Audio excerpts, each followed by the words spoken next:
Poland's economy is booming. This year, it will become one of the 20 largest economies in the world. That's according to new figures from the International Monetary Fund. Joining the EU, greater foreign investment and more public spending have all contributed. But can Poland's economic growth really last?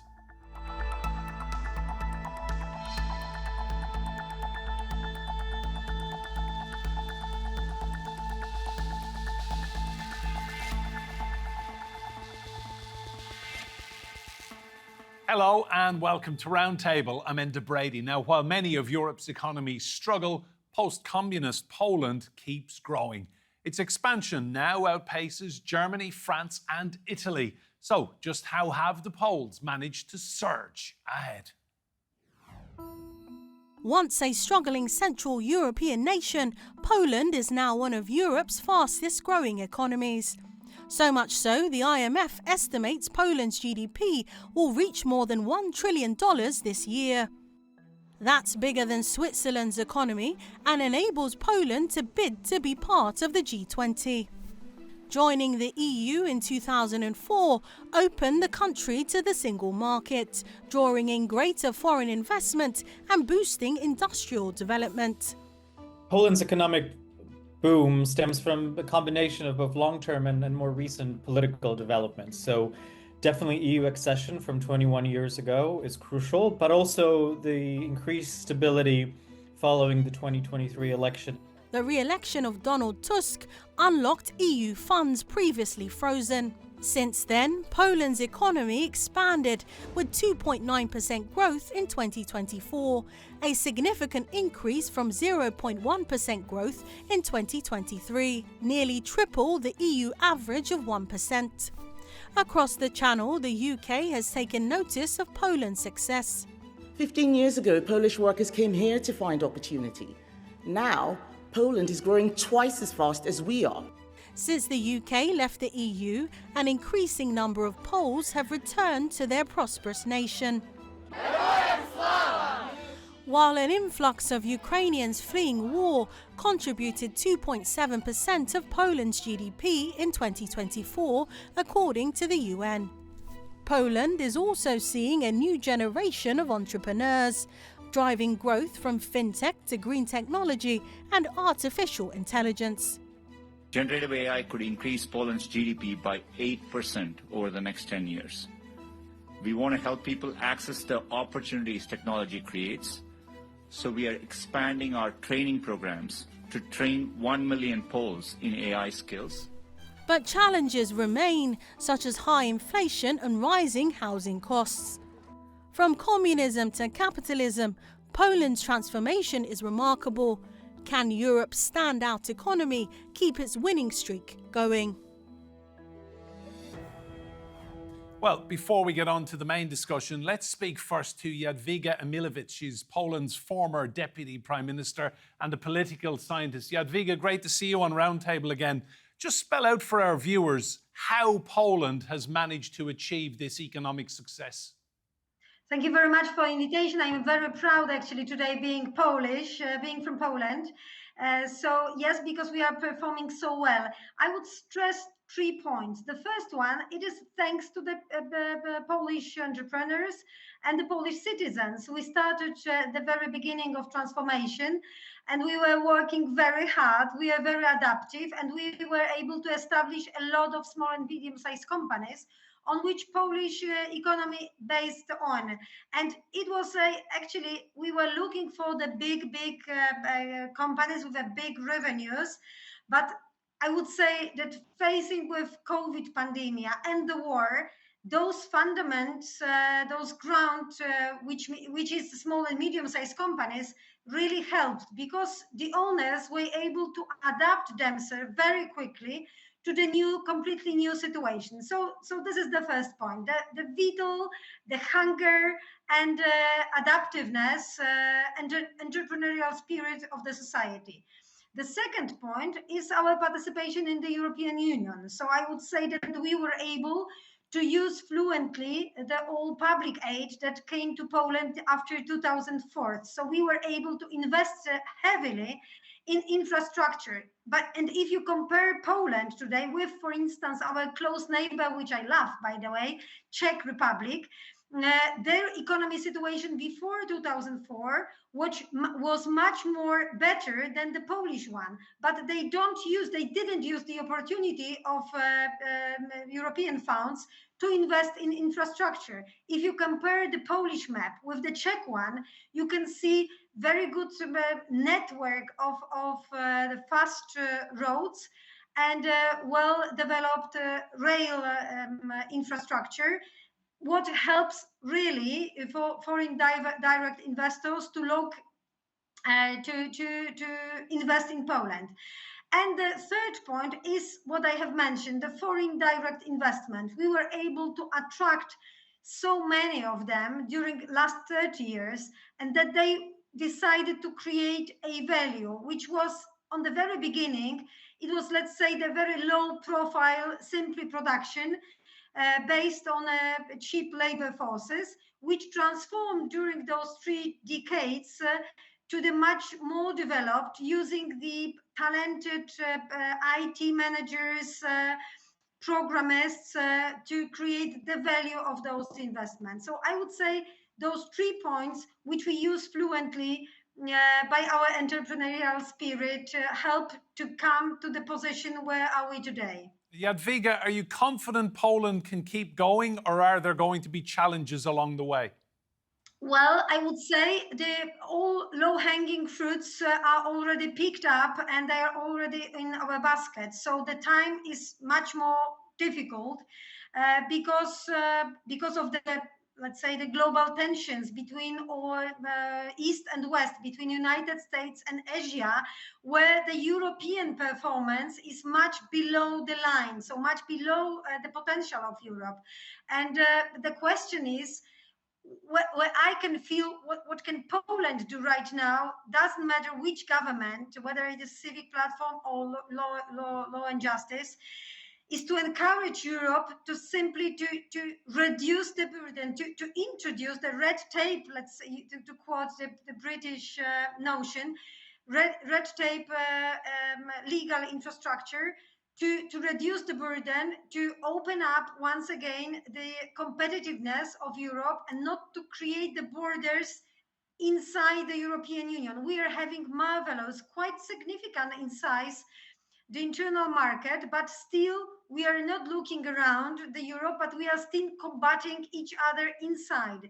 And also we need to rethink our Green Deal policy, because maintaining all things that we started with schedule in 2012, 2018 is not adaptable to the industry. So I feel that the Poland should inspire the European politicians to change a bit the legal infrastructure to help the industry to survive, not only in Poland, but also in Europe. Well, let's meet our guests to discuss this one. In Warsaw, the capital of Poland, we have Bartlomiej Kot. He's Programme Director of the Warsaw Security Forum. Also in Warsaw, we have the political journalist Nowina-Witkowski. And I'm delighted to say, here with me in the studio, we have the business journalist Ian King. You're all very welcome to this roundtable. Bart, to you, first of all, this has been some acceleration for Poland, overtaking Switzerland up to 20th place in terms of world economies. It's a very, very good news story for Poland. Well, it is indeed an extremely good news, despite, of course, the geopolitical, surrounding of Poland, where we are right now, what kind of the challenges that we are facing, also from the security point of view.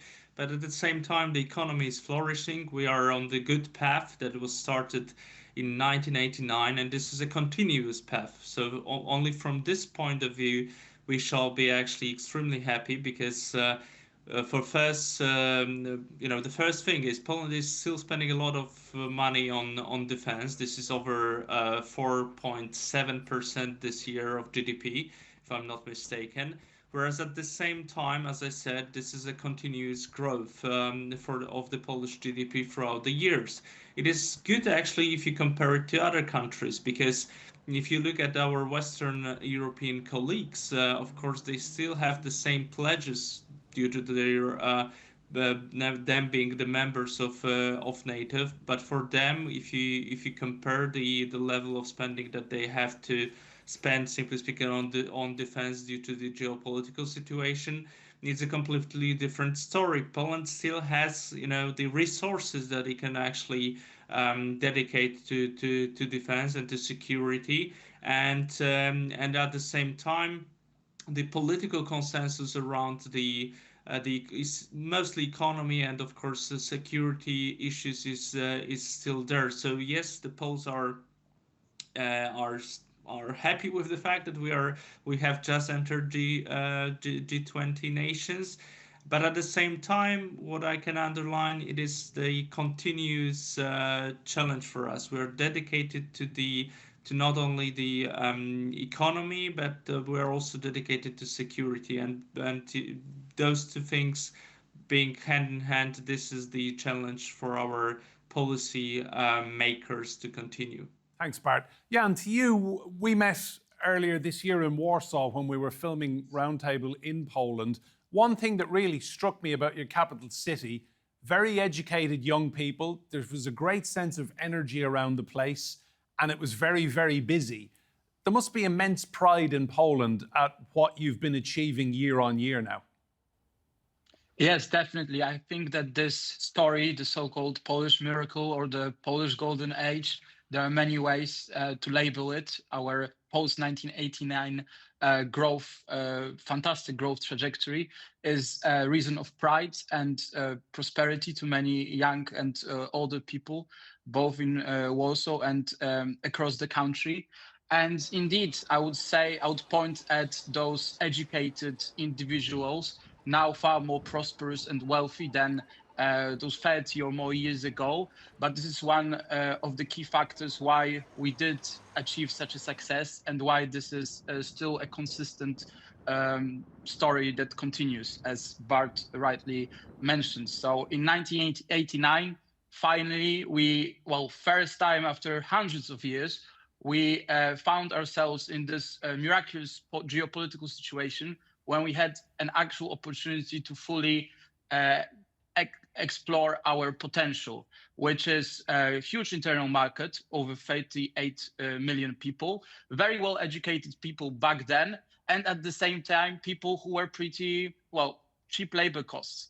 And with such an internal market, cheap labor costs and talented people, only what was needed was integration with the West and market reforms. And this was delivered by our political class, which we over here in Poland are very entitled to criticize. But we must admit that this job by different governments was done pretty properly. And now Poland indeed enters G20 with pride, and hopefully we'll go only further and higher. Very ambitious. Great to hear it, Jan. Ian, give us your perspective looking in from the UK. Just how impressive is it what Poland has done so far? Well, it's incredible. I mean, from 1990 to 2020, the only major economy in the world to grow more rapidly was China. I mean, that really lays out how strongly Poland's performance has been. And there have been a few factors behind it. First of all, democracy. Very, very good for economic growth. This is actually the longest period since 1795 that Poles have actually been running Poland, that it hasn't been controlled or influenced from outside. Secondly, obviously, membership of the EU in 2004, but also membership of NATO, membership of Schengen. Poland was very, very adept at integrating itself into these multinational bodies, and it's benefited from that.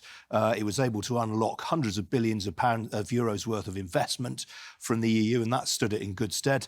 The labour costs point has already been mentioned, and it's the fact that Poland has made itself a very attractive destination for external investment. In particular, Germany. You have a number of big German manufacturers, Bosch, Siemens, Daimler, all of whom have big, big manufacturing facilities in Poland.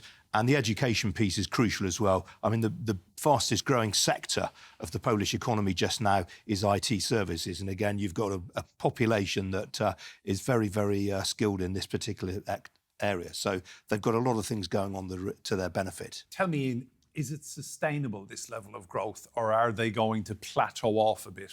I think that's a really, really good point. I mean, the Polish economy, on average, since it embraced democracy, has grown at around 4% a year in GDP terms. GDP growth this year, I think, is expected to be around 3.4%.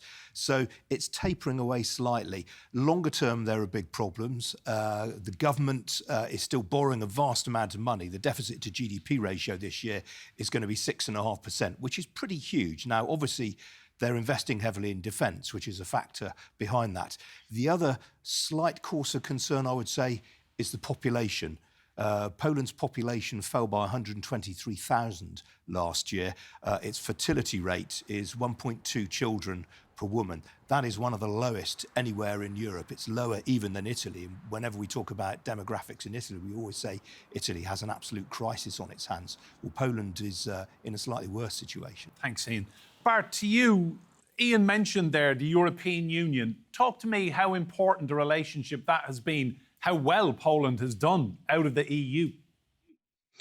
Look, I absolutely agree with what was said, that the quick adoption of the Western institutions was something which was clearly one of the factors that moved Poland closer to the G20 nations. This is not only the cultural thing internally in Poland, as rightfully mentioned, we for the first time since the end of the 18th century are capable of, governing ourselves.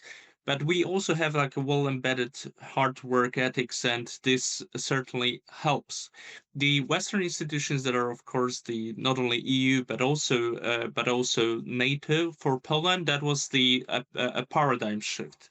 That was something which is a political consensus that we should become the part of the European Union, that we should become the part of NATO, but because this is our coming back to Europe in a sense, that Poland has always been a part of this cultural group, and it, simply speaking, wants to come back to its rightful place.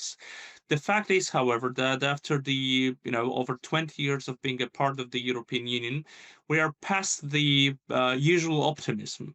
We right now have come to the point where we understand how the institutions work, what kind of the interest we can define once we are a part of the group of European nations. And right now we are not only the ones who are agreeing to whatever it is they're voted in Brussels, but we are, simply speaking, the ones that want to cooperate and shape the future of these institutions and shape the future of these policies. Of course, there are policies that are, let's say, consensually agreed upon by many Western European countries that are, simply speaking, not necessarily popular in Poland. Poland is very much tough on illegal migration, for example, reluctant to the acceptance of the migration pact that was recently discussed in Brussels. But this is, the flavor of being a part of the European Union. You have to be also the part of these nations that take part in the discussions and want to cooperate and co-shape this policies. Jan, to you, Poland joining the European Union obviously was a game changer. You did so, and you kept your own currency, the zloty. How important do you think that was in terms of being an economic success? That's an interesting question, and because some people might say that actually euro would only help us in accelerating our growth, integrating more with the EU markets and so on, and we might benefit or might have benefited more out of it.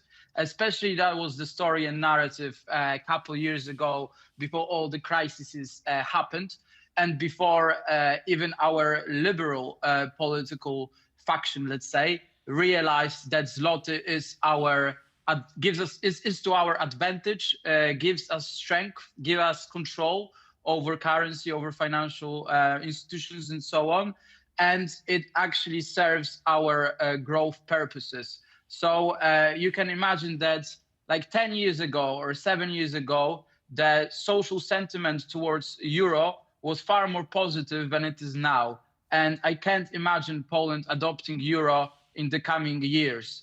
So the growing consensus is that that zloty is indeed our strength. It helps us in staying in control and in controlling our situation and basically running this growth. So I think that it has its benefit, and especially now in those geopolitically and not only uncertain times, when also the trust towards not only the Germans, but also the European institutions and people who are running the EU is only decreasing. The general consensus is that let's stick to zloty, and that will be only to our benefit. Thank you, Jan. Ian, I want to talk about Brexit, because when people in the UK talk about Brexit, and you ask Brexiteers for one benefit of Brexit, they can't name one.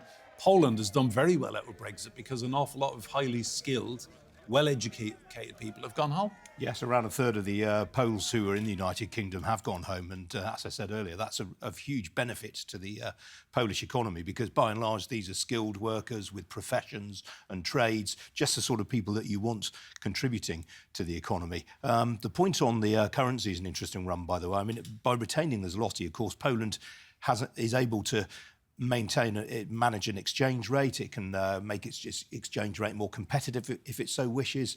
It also means that it has interest rates that are appropriate to it. So right now, interest rates in Poland are around 4.5%, so more than twice where they are in the Eurozone, or getting on for that. And obviously, Poland has a sort of slightly stickier rate of inflation than the Eurozone does as well.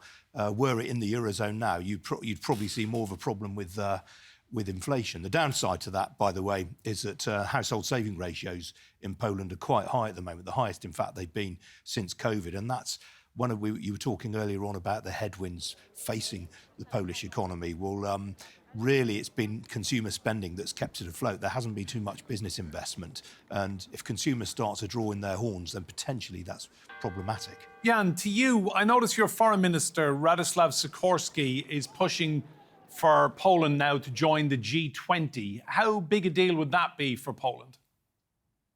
Well, symbolically, to our people, to our society, this would be a big deal, because they would not only feel pride, but also some kind of sense of achievement and of accomplishment and of our government or our president. And that's another story, who will get us into that table, because it seems like there's a clash between those two guys, the president and the minister, who will actually get it done, with Nawrocki being helped by Trump.